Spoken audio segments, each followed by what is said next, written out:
This is about protecting our family. This is about protecting our health. This is about protecting our future generations. We have to get our citizens healthier.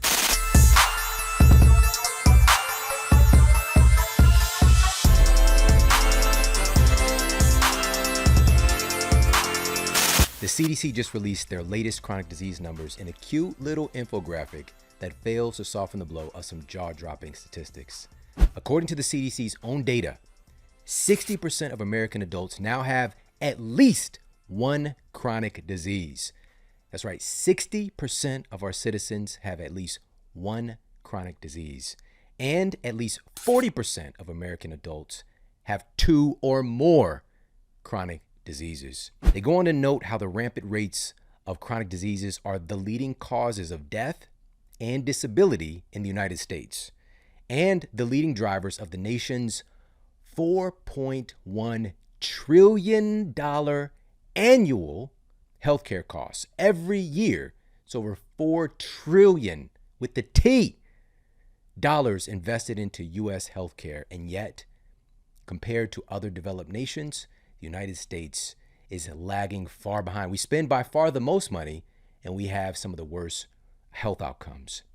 So appropriately, on this Halloween, we're really going to help to pull the mask off and look directly at some of the most pervasive health issues in our nation today. Now, keep in mind, nearly every one of the conditions that I'm about to name have doubled, tripled, or even quadrupled plus in the last 40 years. For instance, since 1980, the obesity prevalence among children and adolescents has nearly tripled in the United States.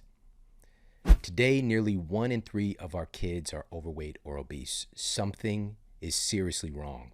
And again, this has happened in such a short time period, and we're really going to deconstruct how all of this happened, because truly, for us to really get to the solutions, sometimes we've really got to look at the monster right in the face so that we know exactly what we're dealing with, so that we can put a plan together in order to defeat that monster. So whether it's the vampire, we need to know if we need to grab that garlic, right? If it's a werewolf, we're going to have to get some silver bullets, all right? So oftentimes we're fighting against something that we're ill prepared to beat because we don't understand it.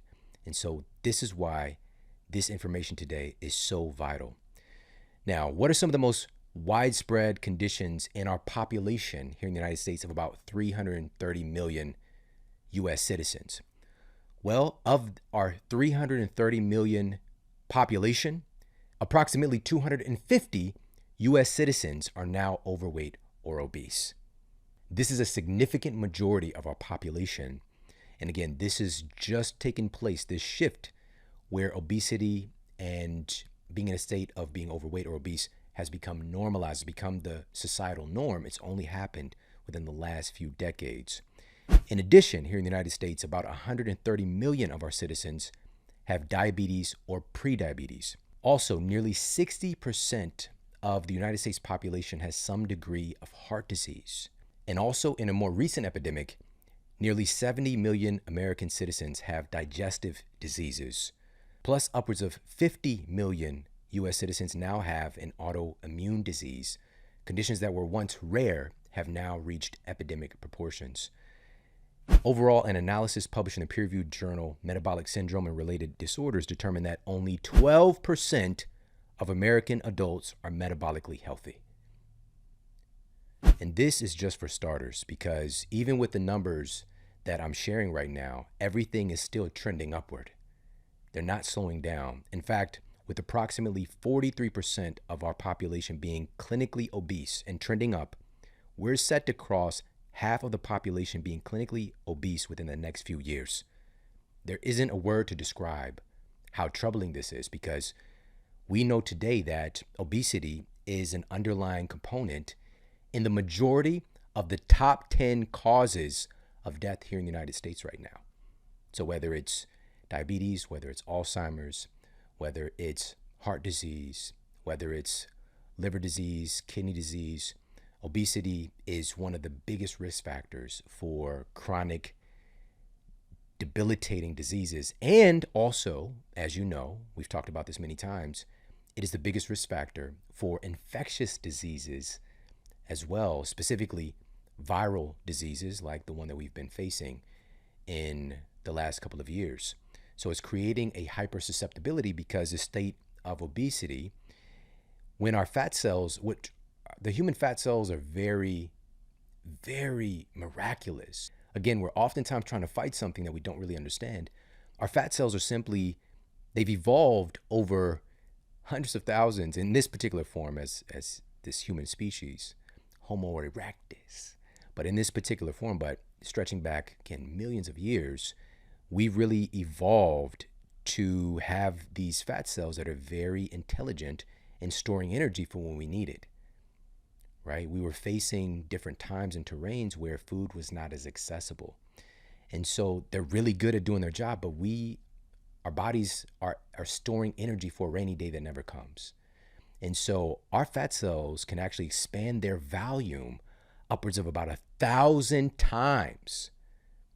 It's crazy how big and how much they can expand to contain contents.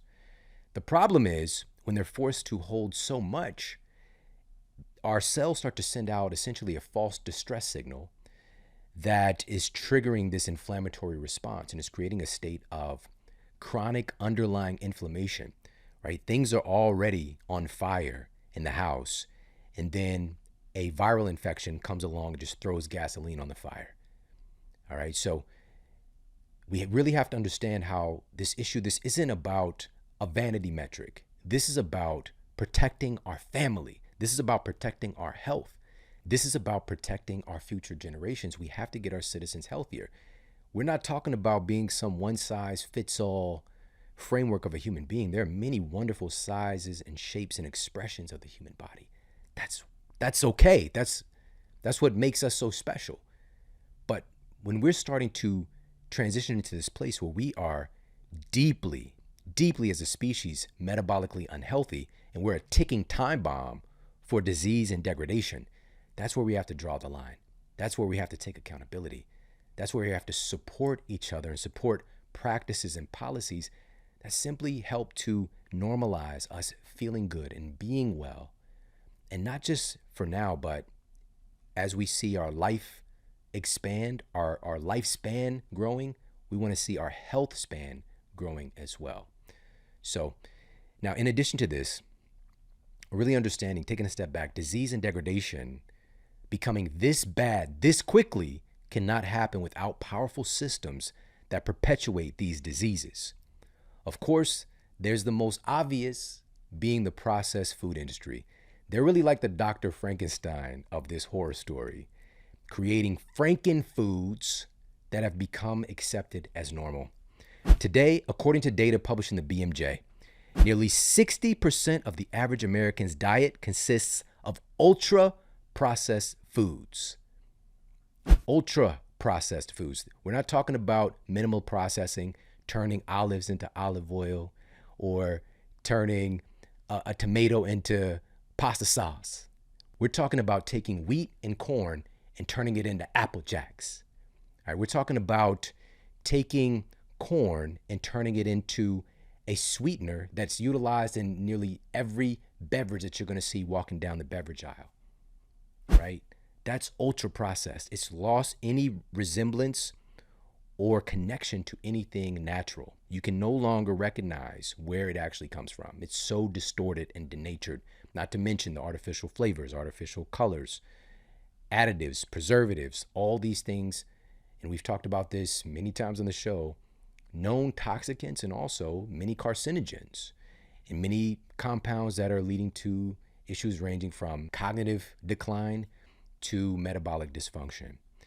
So again, 60% of the average American's diet consists of ultra-processed foods. Now, obviously, this is a shocking statistic, but the worst impact is happening to our kids.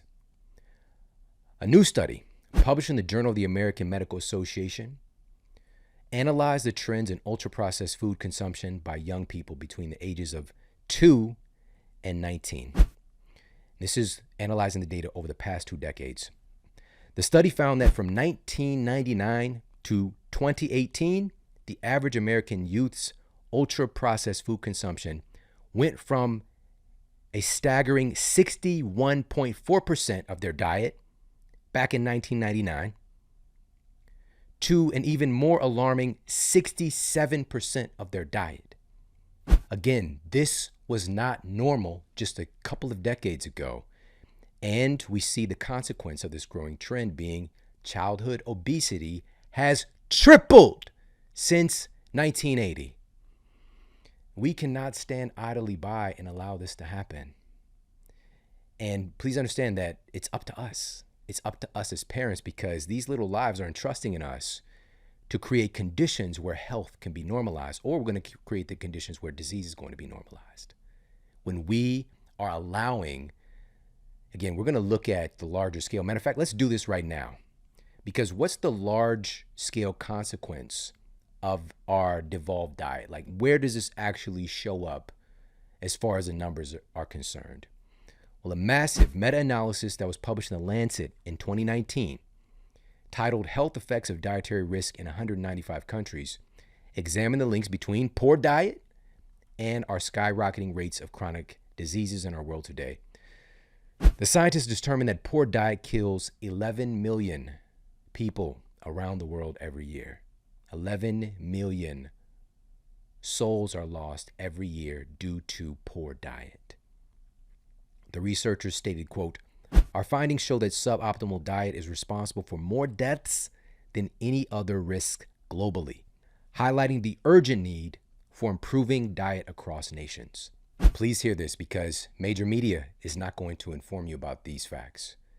Our sick care system is not going to educate our citizens on these facts. Poor diet is the number one causative agent for mortality in our world today. It's the number one most lethal thing. It's not the thing that's getting the headlines. And there's a reason why that is. As much as I wish this wasn't the case, this is the situation that we currently exist in. All we have to do is take a step back and look at the results. Look at what's happening to our society. At some point, we have to stop and just look at the results. We have a system of sick care that makes trillions of dollars in revenue superficially treating the symptoms caused by the consumption of these fake foods. Notice that I said treating the symptoms. Why on earth would we have a healthcare system that educates and supports people on removing the cause, i.e. poor diet being the number one thing, of their symptoms, when it's a system in and of itself that depends on disease and ignorance to remain lucrative? If we have a society of healthy people, the system fails. Trillions of dollars that are invested into it go to other things instead of the pockets of those who are profiting from it. And we're going to get into, again, it's kind of a Scooby-Doo situation. We're going to pull off the mask and see, we're going to see who's behind this mystery. All right. So today we're hopping in the mystery machine together, and we're going to work together to unpack this issue. Now let's take a look at a specific example of what I mean by treating symptoms rather than removing the underlying cause of a disease. Now, our bodies are very, very intelligent, but they're running on very specific programs. And these are programs that our genes expect of us in the way that we've evolved. So we have a system that hasn't evolved with exposure to inordinate amounts of sugar and processed food, newly invented packaged ultra-processed foods. And so when the majority of our diet is ultra-processed foods and we're eating insane amounts of sugar, like right now, the average American, if we're looking at added sugars and naturally occurring sugars, is eating well over 100 pounds of sugar per person annually. When you're eating like this, your body is supposed to develop high blood sugar and insulin resistance. You're not deficient in a drug. Your body is supposed to react like that. It's trying to adapt to these abnormal conditions. That's normal. That's normal for your body to respond that way. And also, a disease or pain is, that programming is to direct us to change, to move away from that behavior that is harming us. It's adaptive and it's survival programming. We've created a culture that allows companies to extravagantly profit from our citizens' collective pain and suffering, not by helping them to remove the cause of their suffering, but by medicating normal, by medicating the body's normal response to abnormal conditions, by treating an isolated symptom while the underlying dysfunction rages on beneath the surface. Because as you know, when we are diagnosed with type 2 diabetes and we're put on metformin, or we find ourselves in a place where we've become insulin resistant and we're given insulin, even though we're insulin resistant, our bodies are adapting to abnormal conditions. A diagnosis of type 2 diabetes, this isn't our body's way to try to take us out. It's our body's way to help us to survive when constantly exposed to such an abnormal input. It's adapting to survive. But by us treating the symptom, we're saying, that adaptation. We're going to try and force down superficially your blood sugar. All the while, all the mechanistic problems are happening behind the scenes still. And this is why diabetes is a leading cause of death. Amputations, blindness, heart disease, liver disease, kidney failure, the list goes on and on. Something else is going to break down. The blood sugar is giving us that signpost that, hey, you might want to stop eating these Lucky Charms. All right, now let me reel it in a little bit. Let me reel it in. My passion is coming from this place where this is what I grew up with, and losing so many of the people that I love, and almost losing myself, almost losing my life. I was just 20 years old when I was diagnosed with this so-called incurable spinal condition. I had an advanced arthritic condition of my spine when I was 20. And poor health was normal in my family, right? Growing up with chronic asthma and allergies, and my little sister having eczema, my little brother, asthma, my mother, pretty much about 90%, 85 to 90% of my family members being obese, right? The list goes on and on. We're growing up. We don't know that there's a difference, though. We're just inundated with low quality food. We don't know that there's a difference.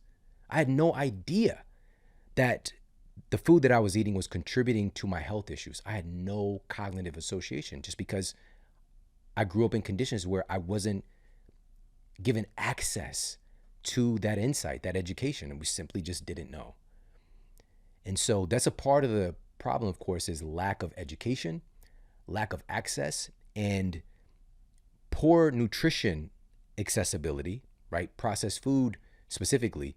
I mean, when I eventually started the process of transforming my own health, reversing that so-called incurable condition, regenerating the tissue of my spine, my advanced kind of low bone density as well, where I broke my hip at track practice.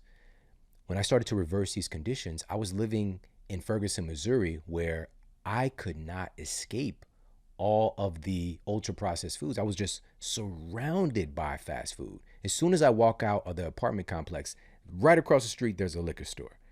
And then from there, every fast food restaurant that you can name within a 2-mile radius, I'm just surrounded by it. It's cheap, it's tasty, and it's right there. That's all we know. And so education, accessibility, these are core issues. But ultimately, again, we have to look at what are the systems in place that are putting that food right in front of my face and that are blocking me from seeing the fact that there is better for you. There is better available. But again, one of the things that we do instead of providing this kind of education from healthcare providers, physicians, nurse practitioners, and all other manner of healthcare professionals, providing this education, this empowerment, this service, what we do instead is we give them a drug and we tell this story that they're not going to listen anyways. Or we give them superficial advice. Hey, you really should lose weight. You should cut back your calories, cut back on the fat. We have a system that's constructed that doesn't allow for practitioners, as well-meaning as they might be, to spend time with patients to find out what is behind their issue that's causing them to invoke this behavior that's causing their disease. And to protect our own egos, we can even lie to ourselves that this person isn't going to change anyways. I try to tell people that they really should make sure they're getting enough sleep, that they need to exercise. I try, but they just don't listen.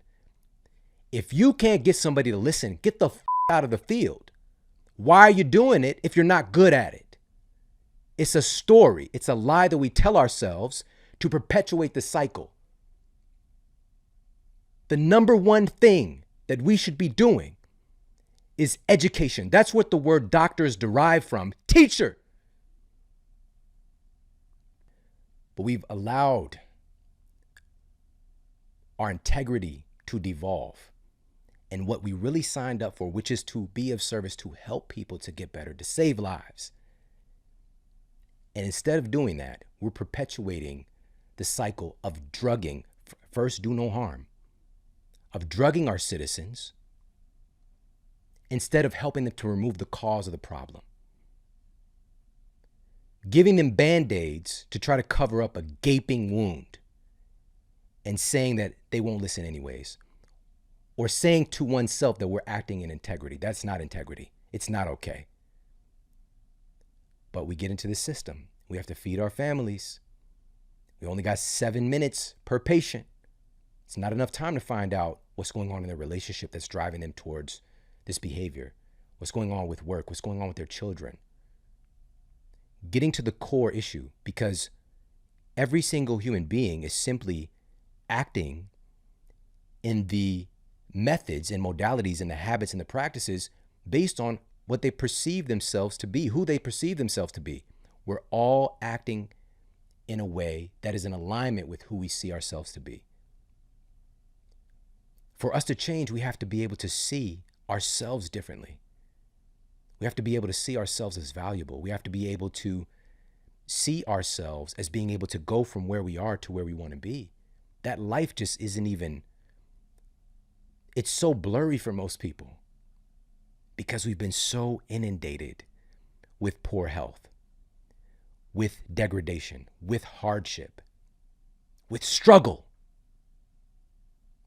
And so if we can't get to the heart of that and help people to feel empowered, to stand on their own 2 feet, and if we really, the budget exists, $4 trillion, $4 trillion, there's more than enough money that can go into prevention. But guess what? Prevention doesn't make money on the back end at not even remotely close. We're looking at insurance companies, the pharmaceutical industry, the processed food industry, the people that are, as we're going to talk about, really helping to construct a system where all of this exists in the first place. So my question to you is, what sense does it make to cure a disease and to help people remove the cause of their illness when they can have a lifetime customer instead? It's just logical. Now, because of these exuberant profits, drug companies have infiltrated essentially every arm of our medical education and government regulation. The might of processed food manufacturers in conjunction in lobbying and government influence is crazy. It's crazy how much processed food manufacturers and big food, big ag, is infiltrated into our system of government. But it's only outmatched by the relentless incursion of drug companies. And you know what we do?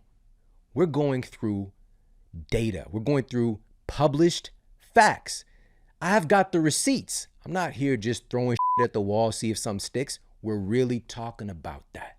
We're really getting into the nuts and bolts of what's going on. In fact, part of the pharmaceutical industry's strategy is to reduce oversight and to maximize profits, specifically looking at the pharmaceutical industry's tentacles reaching into our government.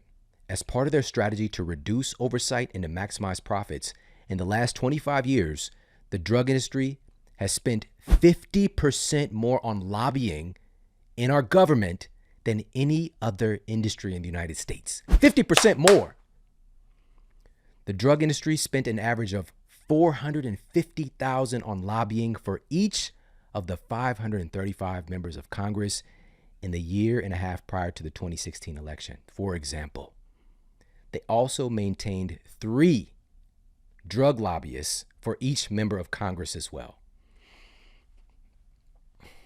In 2020, 2/3 of United States Congress members cashed a check from the pharmaceutical industry. Our own government is the werewolf in our epidemics of disease by continuously installing policies that support processed food companies, drug companies, and the insurance industry, rather than protecting our citizens. They seem so helpful being a werewolf. They seem so helpful and charismatic on the surface. They seem normal. But when the metaphorical moon rises, they howl at the dollar signs and end up leaving a lot of dead bodies in their wake. The truth is, our government is deeply influenced by corporate interests. It is what it is. And if you're not awake to this, I promise you, 1, 2, Freddy's coming for you. All right? You better wake that ass up. The truth is, again, our government is deeply influenced by corporate interests. Most notably, it works hand in hand with our sick care system that profits to the tune of, again, trillions of dollars from our society's collective sickness. In particular, the integration of drug companies into our government system is startling. Let's look at this a little bit. We believe that the FDA is looking out for our best interests with processed food companies, with food and agriculture overall, what's coming onto the market, with drug companies. That's what we believe on the surface. It's the gold standard. But we've devolved to accepting the fact that the FDA, the very organization responsible for regulating drug companies, is now massively funded by those same drug companies. Today, drug companies provide the FDA with billions of dollars annually, making up nearly half of the FDA's budget. And 75% of the FDA's scientific review budget comes from the very same drug companies that they're supposed to be policing. And this is all under the guise that this is for our collective good. Because with the advent of user fees, where drug companies, and this is just a recent thing, funny enough, within this last 30-year time span, this is a recent change in government policy where drug companies can pay the FDA to get a faster review done of the drug. Let me just go ahead. Let me break you off. Let me get that approval right quick from you. This is a new thing. And if you look at the numbers in drug approvals and also the number of deaths, for example, the EJS Center for Ethics at Harvard University recently noted that about 3 million Americans are hospitalized annually now for properly prescribed medication. All right, there's something going on here. Not to mention, well over 100,000 people dying annually from prescription drugs. So the rise in approval of drugs that have later been deemed to be unsafe, that's taking place during this advent of user fees. More stuff to the market, more problems. More money, more problems. All right? And so we've also seen some of the biggest tragedies in American history from pharmaceutical companies in this time period as well.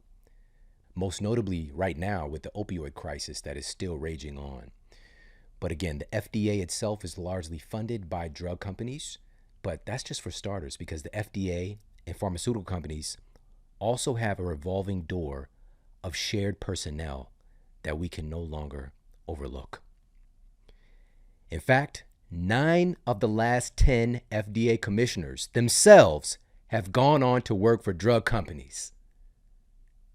9 of the 10 FDA commissioners. But guess what? They're taking their brain off. They're leaving their insider information. They're not bringing that with them to the drug companies.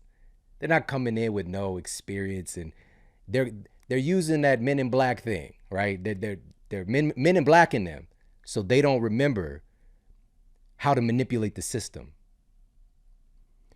9 of the 10 last FDA commissioners, the head office at the FDA, yes, 9 out of 10 of them, the highest office at the FDA, spanning nearly 40 years in command, have transitioned into positions at drug companies, inherently carrying their insider knowledge with them. Now, again, there's no conflict of interest here, right?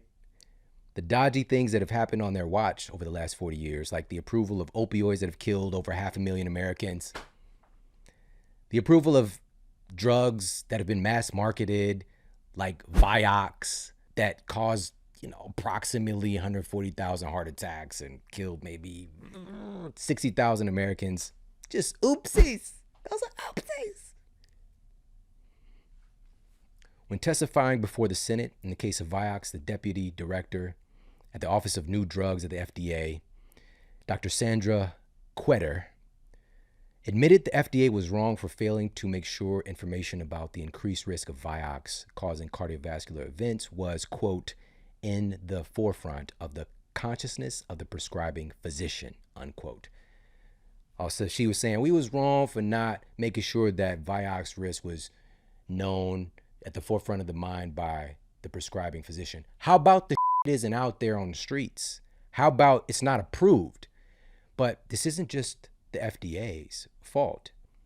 Merck, who created and marketed this drug, who made a buttload of money, they were found, and this is all documented, they manipulated the clinical trial data to literally hide the increased cardiovascular risk, and they got caught.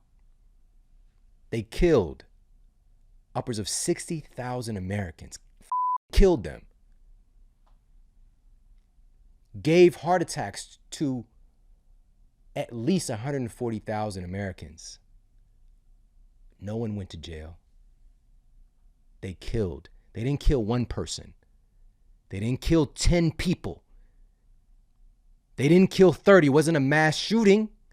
They killed 60,000 people. The number is so unfathomable. We can't understand how tragic and terrible and evil that is.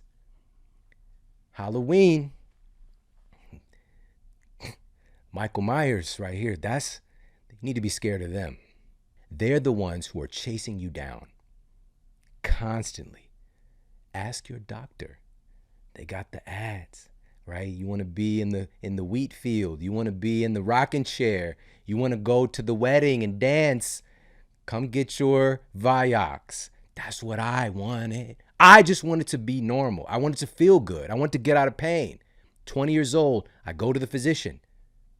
He tells me I have this so-called incurable condition, not to mention he was clinically obese himself, clearly a myriad of health conditions, and he's telling me how unhealthy I am, but not in a way that I can manage, because he said, and I asked him, like, should I change my diet, change the way I'm exercising? He said, these are exact words. They ring true. I can hear it now. This has nothing to do with what you're eating. This is something that just happens. Abandoning basic principles of physics, causality, things don't just happen. That's what? I thought you're a scientist, guy. But at the time, I was so disconnected from my own body. I was outsourcing it to the opinion of somebody who literally, not only did he not know, he knew negative. He knew things that would hurt me more. Now, here's the thing. He said this has nothing to do with what you're eating, but then he wrote me a prescription to eat some pills. That's the level of logic that I'm dealing with in this moment. And because I want to get out of pain, I'm going to do it.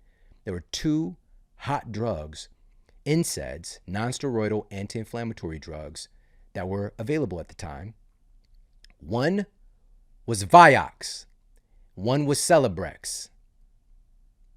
I was a prescription pad away from possibly not being here with you today.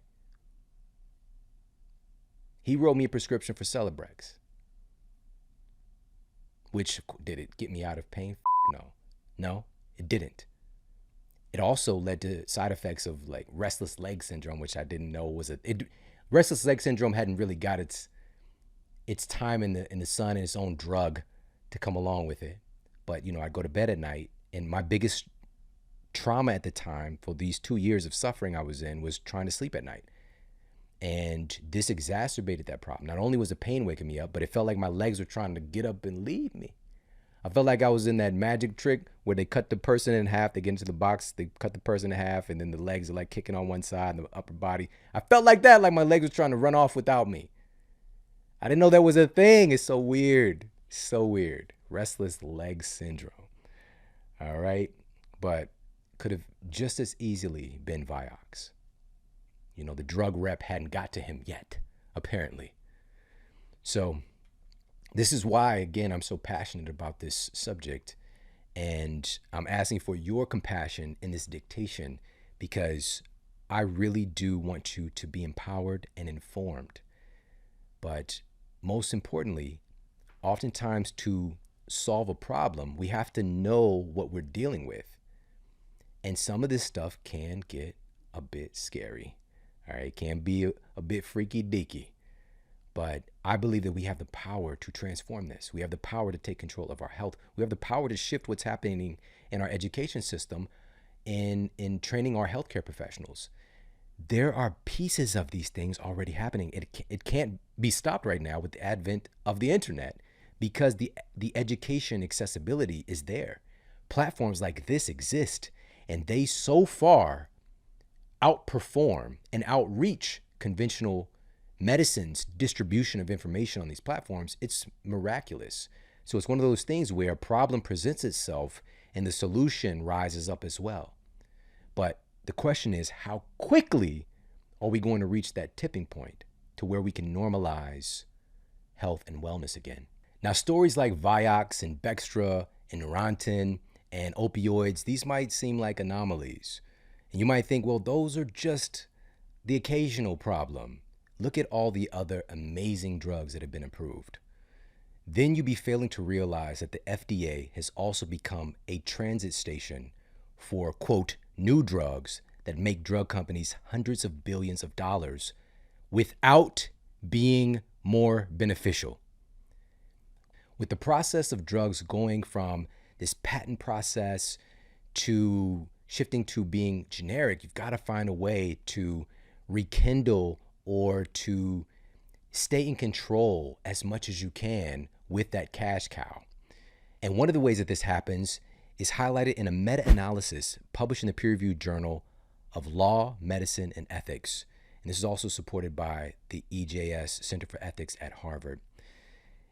And the researchers found that approximately 90% of all new drugs approved by the FDA over the last 30 years are little to no more effective for patients than existing drugs.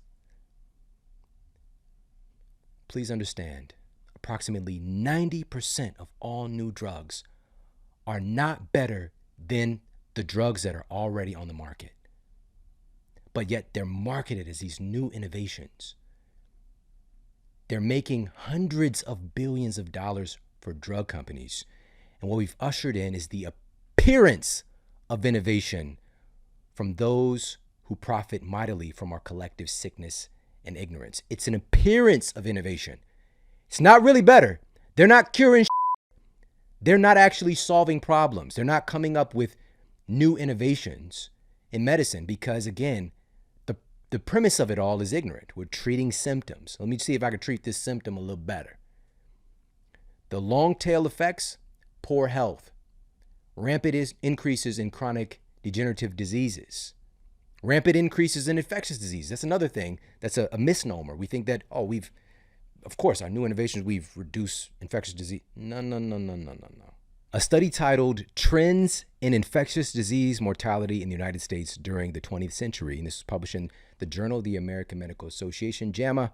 The study noted that until recently, it was assumed, and this is directly from the study, until recently, it was assumed that the epidemiologic transition, new innovations in science, had brought about a permanent reduction in infectious disease mortality in the United States. However,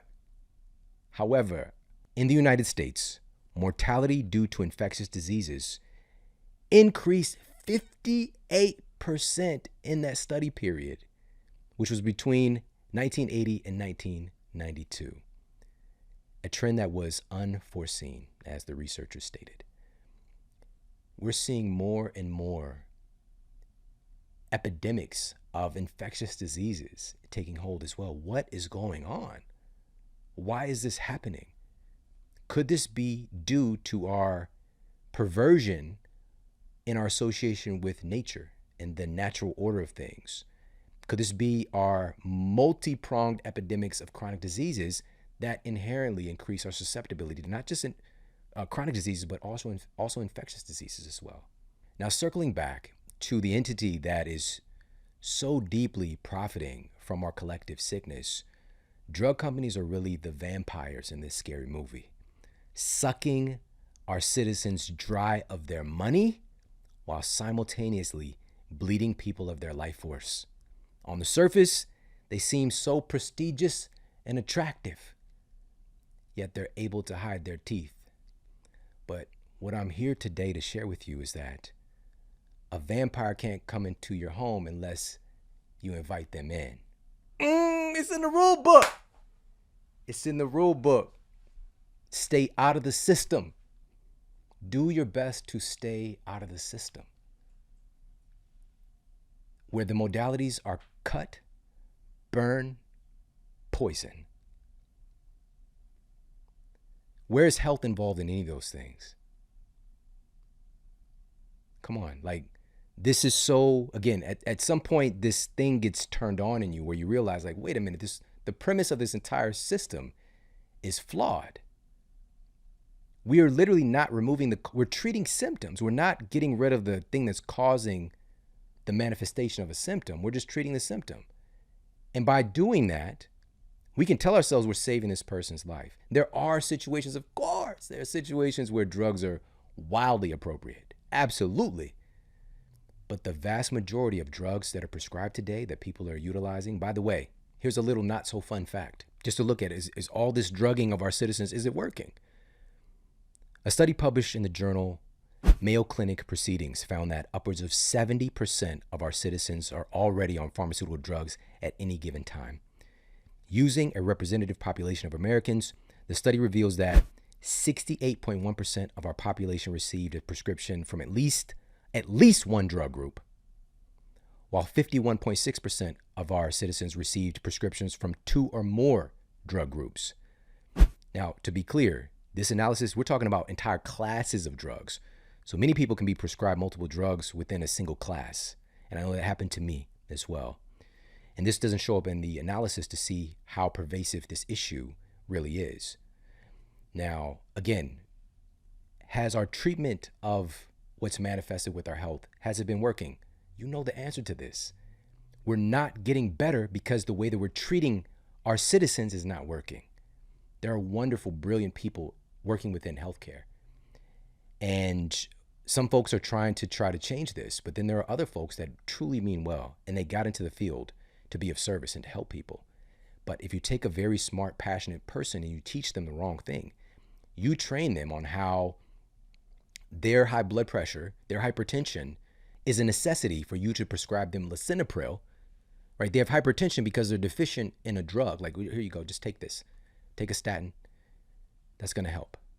We just did a masterclass breaking down the data on the statin industry with one of the foremost experts in that space, Dr. Johnny Bowden. So we'll put a link to that episode. Make sure to check out that episode for sure. Very powerful. Again, looking at the real peer-reviewed data. And so we're training our best and brightest to think in terms of masking symptoms. It's just what we do. They might give, again, superficial advice on, hey, you really should cut your fat or watch out for the cholesterol in your food. Not actually, because they're not trained in this data. They don't know that dietary cholesterol influences very little of the cholesterol within your own biochemistry. Your liver is making the majority of the cholesterol in your body. Your brain is critically dependent upon cholesterol, but it makes it itself. It's making it on tap because it's so important for your cognitive function and your brain health. All right, we always say, the brain is mostly made of fats. Oh, what does that mean? That's what we do here. We deconstruct these things. Sphingolipids, all right?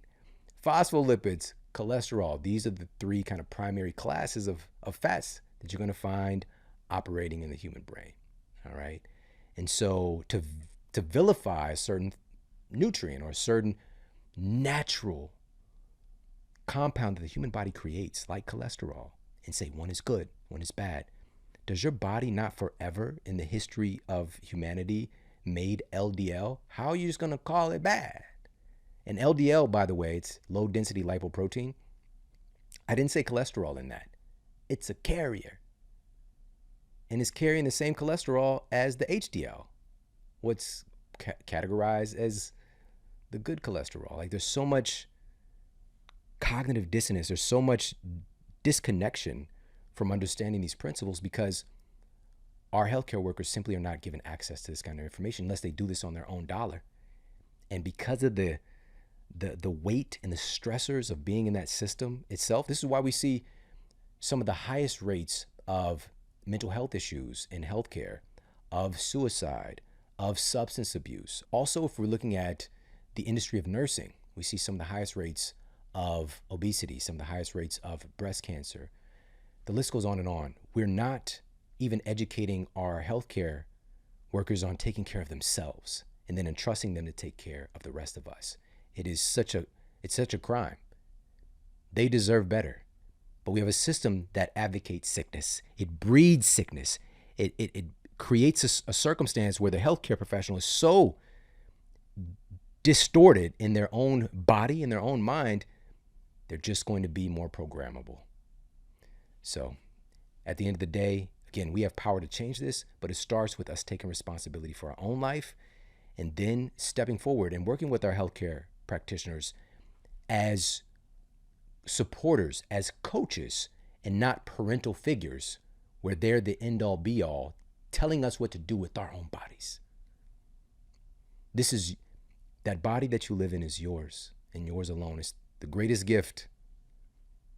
We live here, and we've been inundated with this idea that we outsource our bodies to others.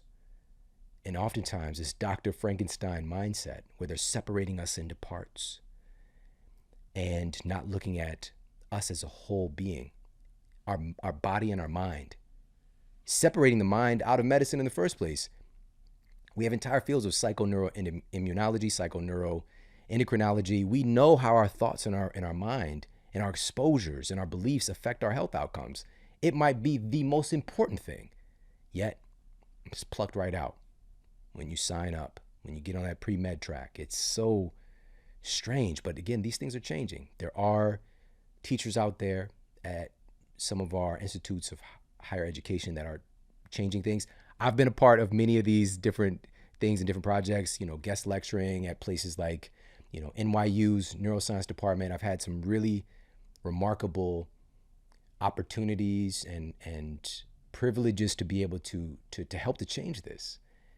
And, I'm very grateful for that, but, we're just getting started. We're just getting warmed up in what we're here to do. The list of crimes that drug companies have been convicted of is far too vast to name. But just to take a look at a couple of the drug companies that have really kind of risen as these symbolic heroes in the last couple of years, let's take a look at some of their collective crimes. Pfizer was ordered to pay the largest healthcare fraud settlement in the history of the United States Department of Justice, paying out $2.3 billion after pleading guilty to a felony violation. Felonies require jail time. Nobody went to jail. $2.3 billion fine for, you know how much money they're making? This is scraps to them. It's a big scrap. But to them, guess what? Pfizer emerged. This was a few years back. They emerged. They're healthier. They're more robust than ever. In fact, if we're talking about some of the crimes that Pfizer's committed, Pfizer was the first drug company to be convicted of a RICO charge. RICO litigation refers to the Racketeer, Influenced, and Corrupt Organizations Act. These are laws that are created to help to combat organized crime syndicates. When the fangs come out. Pfizer was also ordered to pay $1.2 billion to settle lawsuits from their drug Primpro that caused women to develop breast cancer. Although early evidence showed the increased risk, internal documents showed that the company intentionally suppressed it while destroying the lives of countless people. Because it's not just the women, it's their families. Pfizer was also caught testing an experimental drug illegally on Nigerian children. Lives were lost. It took 15 years for those families to be compensated. But how could you be compensated if you lose a child?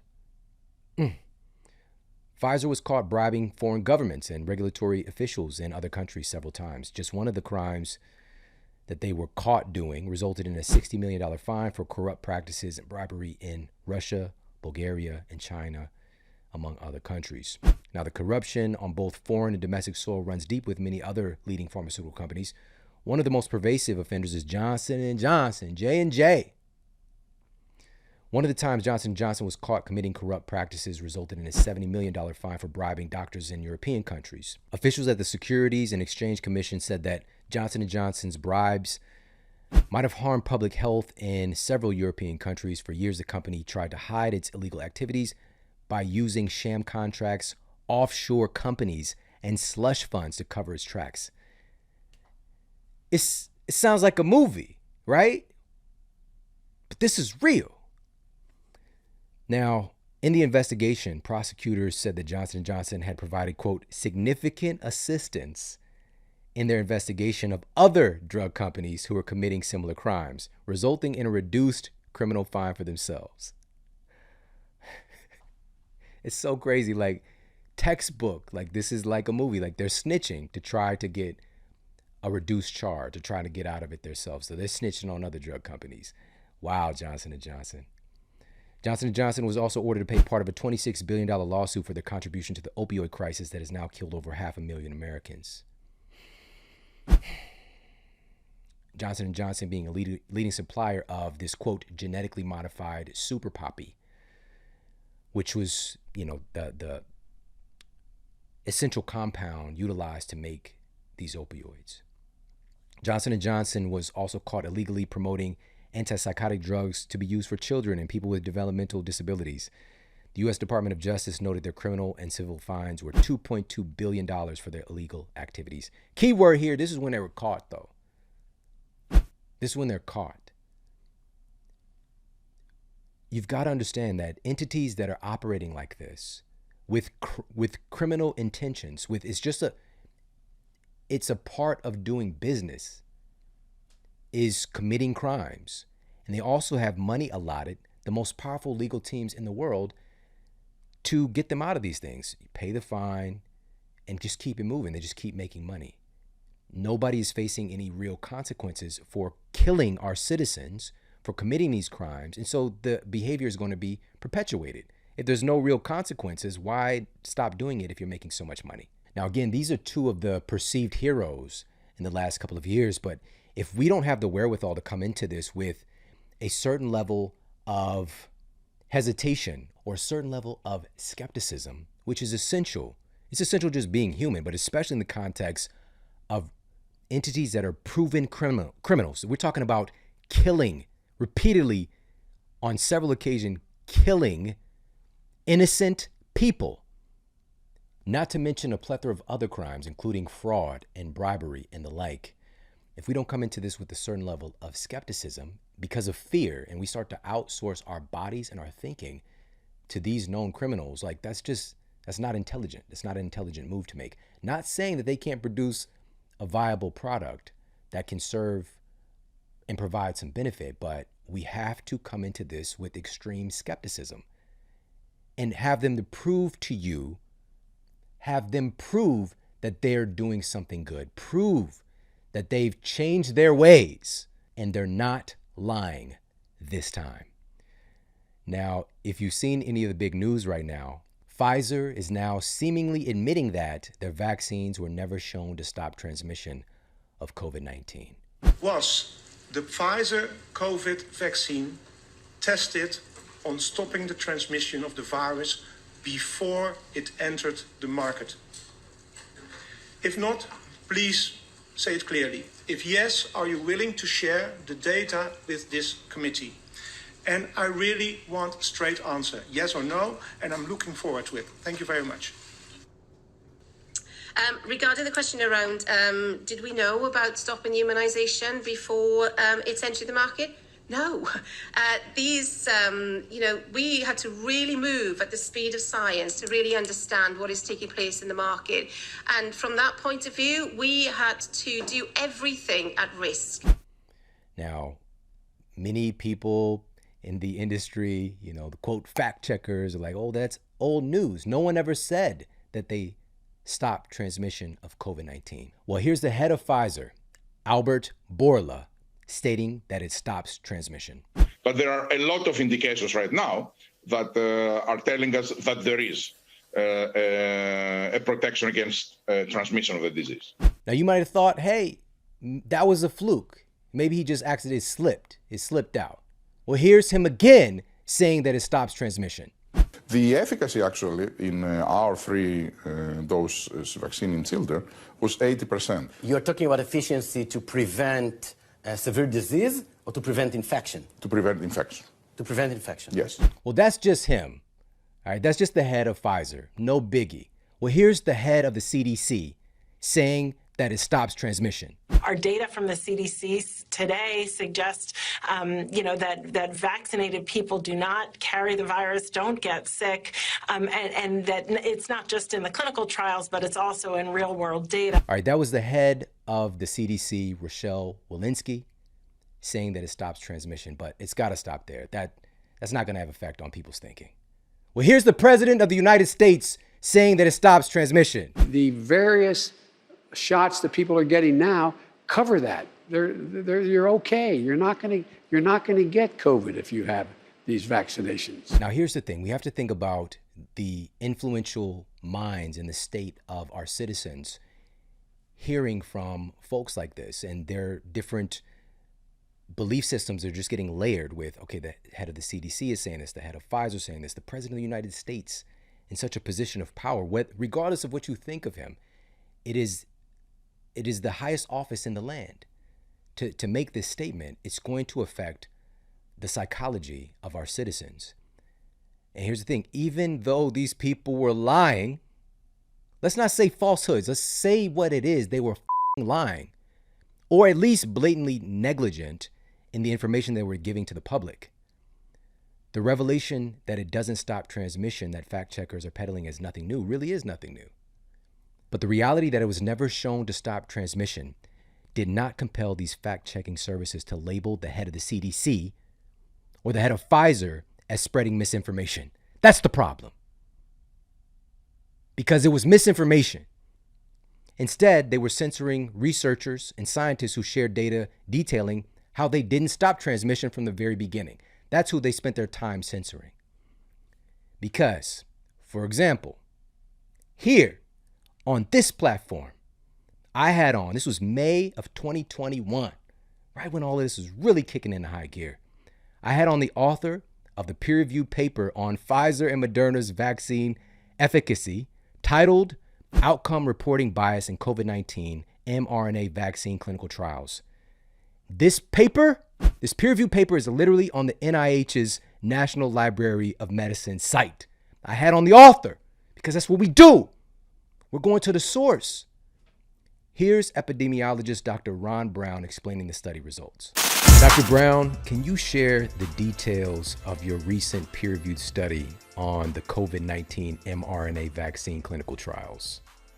I'd be glad to, Shawn. I just want to say that this problem between getting the information about the relative risk reduction versus the absolute risk reduction has been known for decades.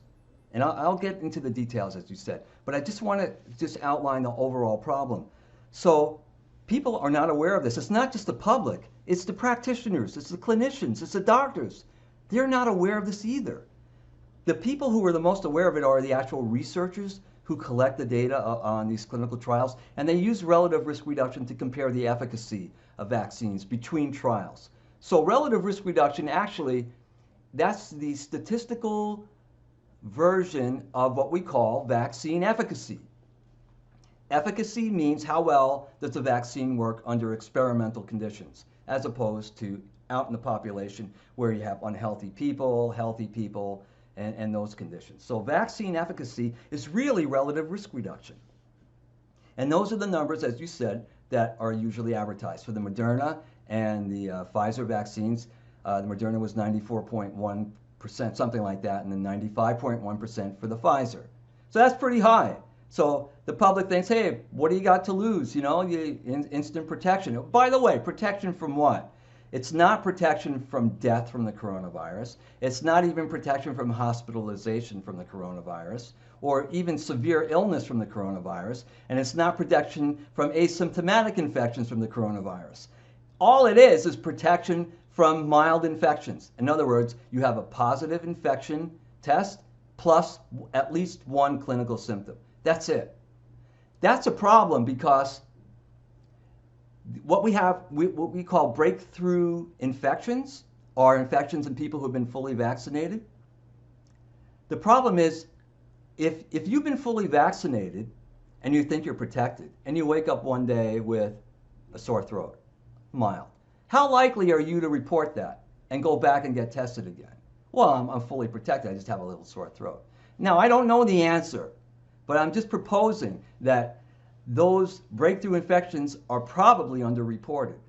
And the effect of that is that it makes the vaccines appear much more effective than they are. So getting back to the vaccine efficacy, the relative risk reduction. Before I describe exactly how that's calculated, let's talk about the absolute risk reduction. Okay? And to understand that, you have to understand a little bit of how a trial works. So here we go. You have a randomized trial. That means that you take all the people who are going to be in the trial and you randomly assign them to two different groups, the vaccine group and the group that gets an injection, but it's not the vaccine, it's saline solution. So the placebo group, okay?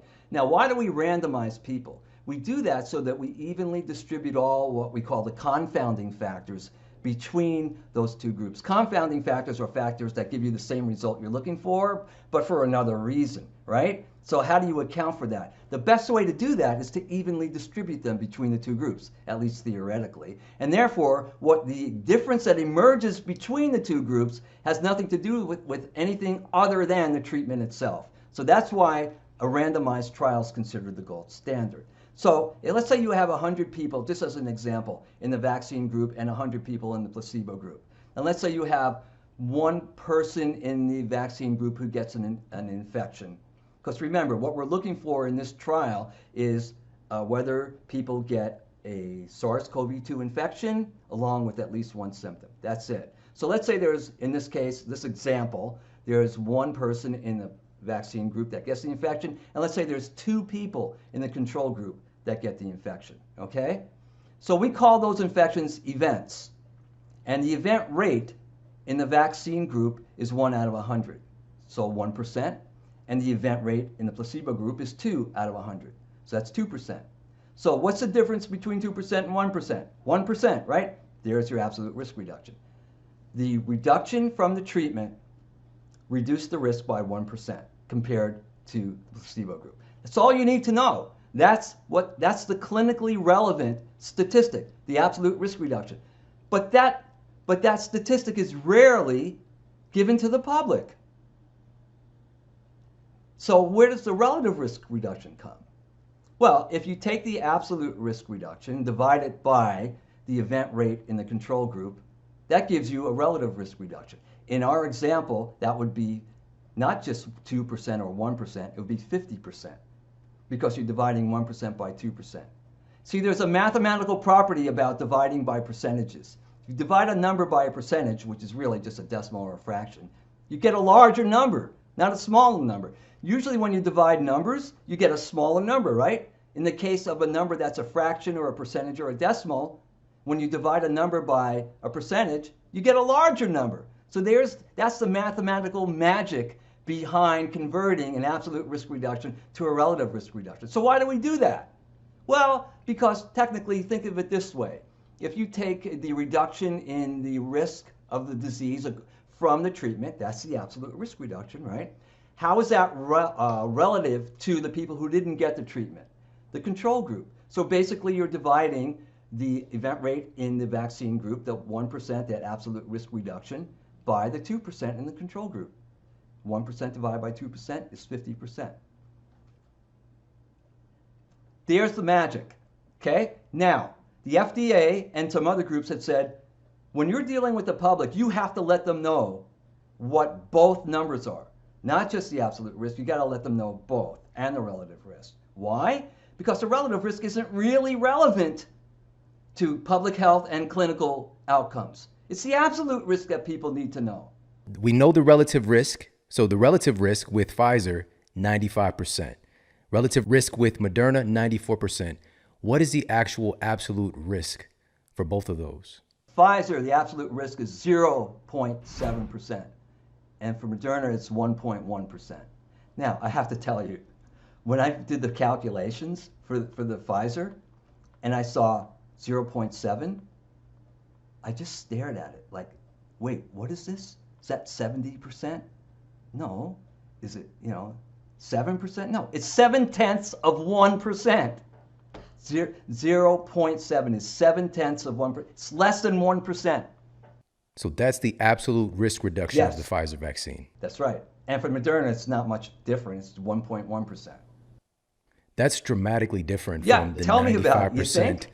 that's marketed. But the thing is, the 95% is true as well. Yes. It's just what's being shared with the public. Yes. There's a part being left out. Exactly. So you're misleading people by leaving out other information to put the information you get into proper context, right? There's a word for that. Misleading by omission, something like that, right? So, yes, it's true. It's 95 and 94% vaccine efficacy according to the standard way of doing it, the relative risk reduction. And by the way, they've done it that way for decades, okay? Nothing new about that. Except for decades, the journal article editors and all these other agencies are saying, we need more information than that, especially when you're dealing with the public. And for decades, it's been ignored. Now, again, in the Pfizer clinical trials, what was propagated, Pfizer and Moderna, is that it was providing this robust 95% efficacy, right? 95%. That sounds amazing to anybody. Like, I want that 95% protection. But that was the relative risk reduction, which is more of a clinical endpoint where you can compare one clinical trial to another. That's a much more appropriate place for a number like that to be used. The absolute risk reduction, which is your risk reduction as an individual in the real world, it wasn't 95%. It wasn't 50%. It wasn't even 10%. It was less than 1% in the case of Pfizer's vaccine. The absolute risk reduction offered to you by the Pfizer vaccine was an unimpressive 0.7% risk reduction. And the absolute risk reduction of Moderna that was promoted to be 94% risk reduction. That's the relative risk reduction. Not a lie, but it's not the appropriate number to give to an individual or in putting in public healthcare policy.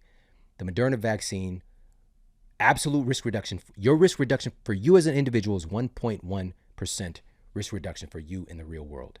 This was a far cry from the lofty 95 and 94% risk reduction that was promoted so heavily, and it was given without context. Now, one of the most overlooked and most important parts of this dictation when talking about their clinical trial data, the 1.1% risk reduction in the case of Moderna and the 0.7% risk reduction for the Pfizer vaccine, what's so often overlooked is that obviously wasn't a risk reduction in transmission of the disease, you catching the disease. So again, that affirms that, this isn't new information. But it also wasn't a risk reduction for severe symptoms or hospitalizations. That's the thing that's getting talked about and promoted repeatedly over and over again. That was not shown in their own clinical trial data. What was shown in the clinical trial data was that it was a 1.1% risk reduction and a 0.7% risk reduction for having mild to moderate symptoms. That's what was shown in the clinical trial data. And this is readily available, but still people are not looking at the trial data. So the big conversation shift from, well, it wasn't meant to stop transmission anyways. Not true. That's not what they told us. To this other thing, we're going to get to in just a moment to unpack the reality with that. But I want to also share, because there's a well-documented indication, because that was the clinical trial data. Observational data out in the real world, does this affirm what the clinical trial found? Well, this was real-world vaccine effectiveness data from the Israeli mass vaccination campaign using the Pfizer product. And this was published in one of our most prestigious journals, The Lancet. The researchers stated that, quote, although the design and methodology are radically different from the randomized trial, the study reported that it had a relative risk reduction of 94%, which is essentially the same as the relative risk reduction of the phase 3 trial. But with an absolute risk reduction of 0.46%. This was even less of a real world, for you as an individual, risk reduction seen in the real world. Again, there's not a lot of intermingling of vaccines, so this is a great data set. So the researchers found an absolute risk reduction of 0.46%, which translates to an NNV, which is a number needed to vaccinate, of 217. So what does that mean? Well, with number needed to vaccinate or number needed to treat, this is what we can extract from absolute risk reduction. So this means 217 people need to be vaccinated for one of them to receive that benefit of having mild to moderate symptoms being suppressed. So we need to vaccinate 270 people for one person to get a benefit. And the benefit is not preventing them from going to the hospital, it's preventing them from having mild to moderate symptoms.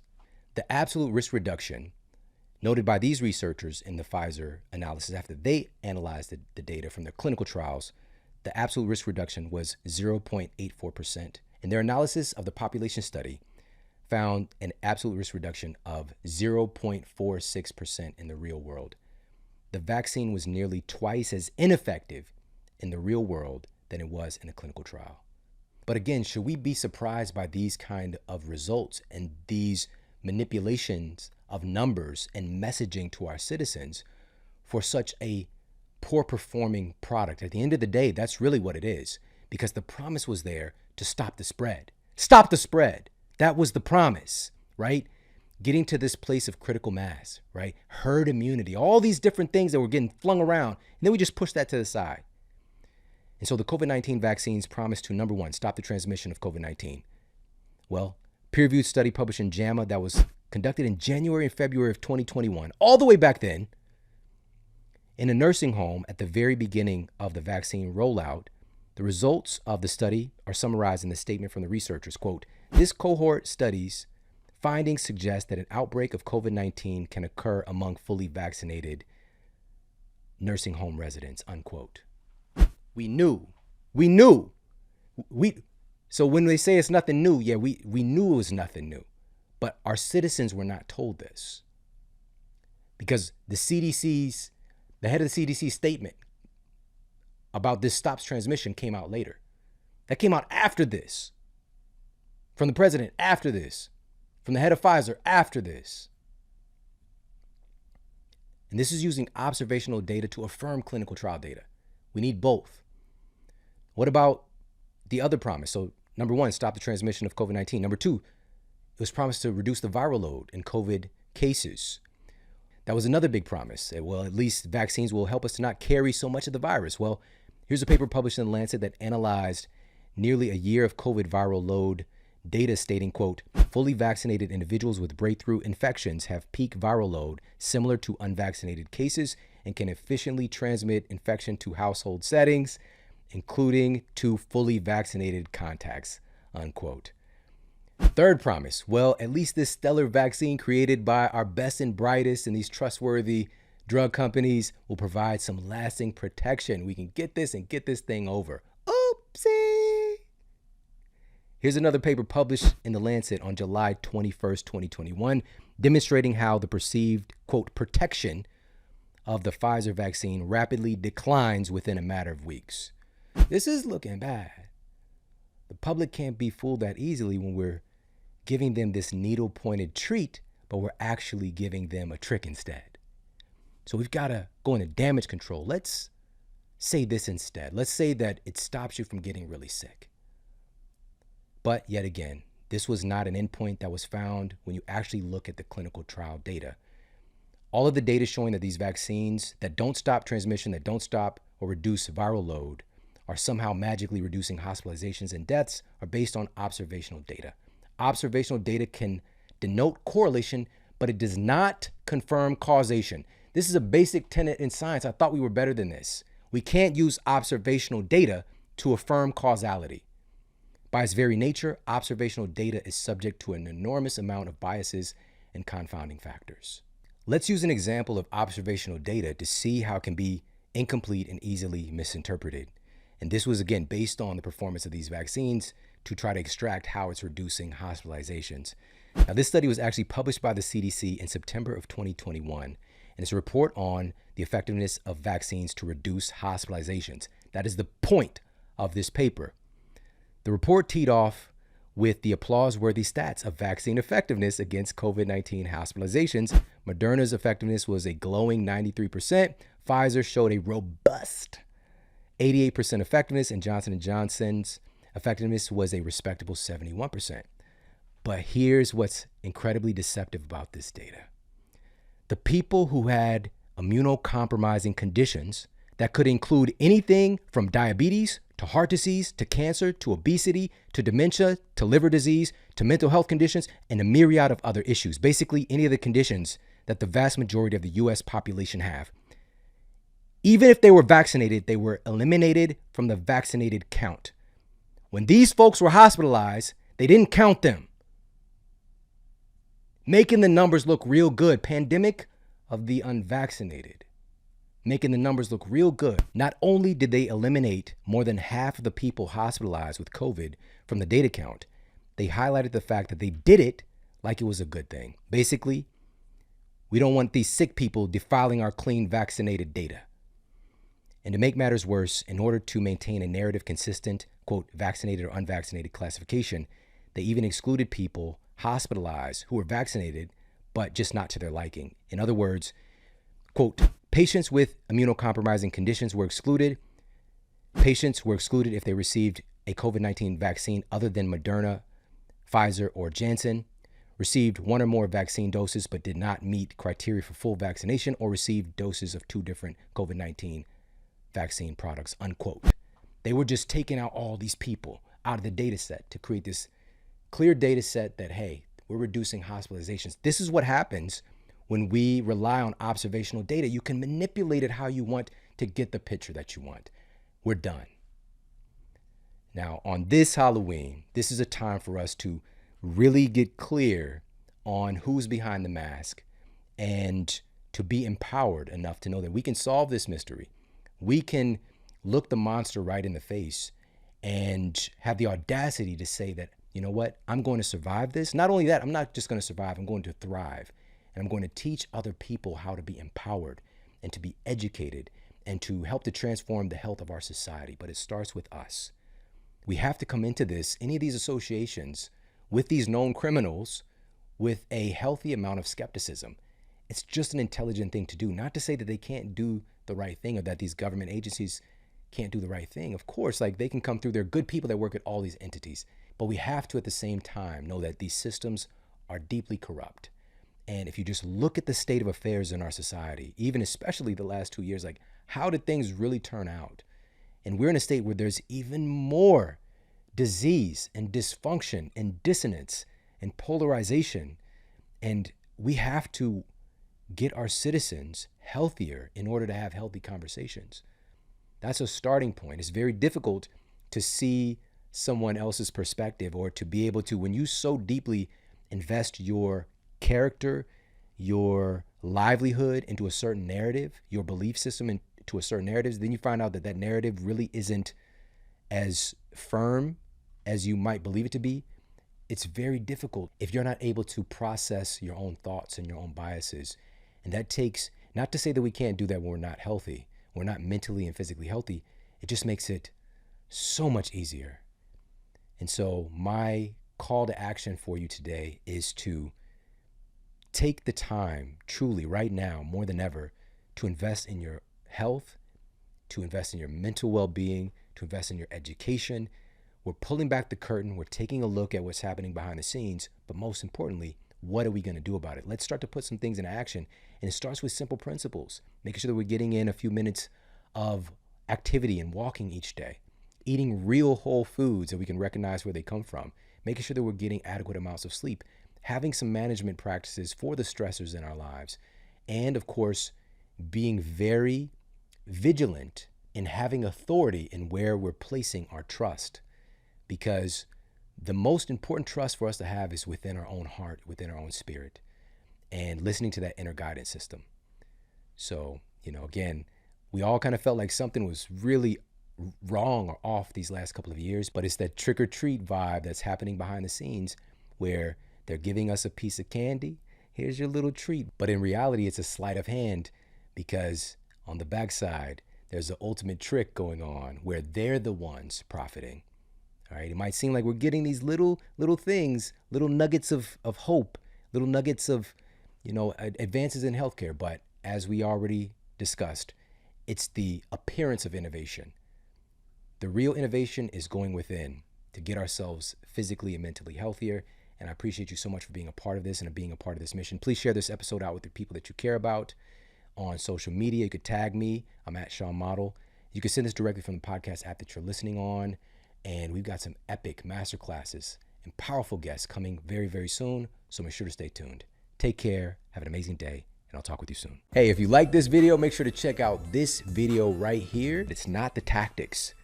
It's the mindset behind the tactics. Again, we're so focused on diagnoses, on treating symptoms, and not looking at the mindset behind the actions necessary to transform our health and to transform our outcomes.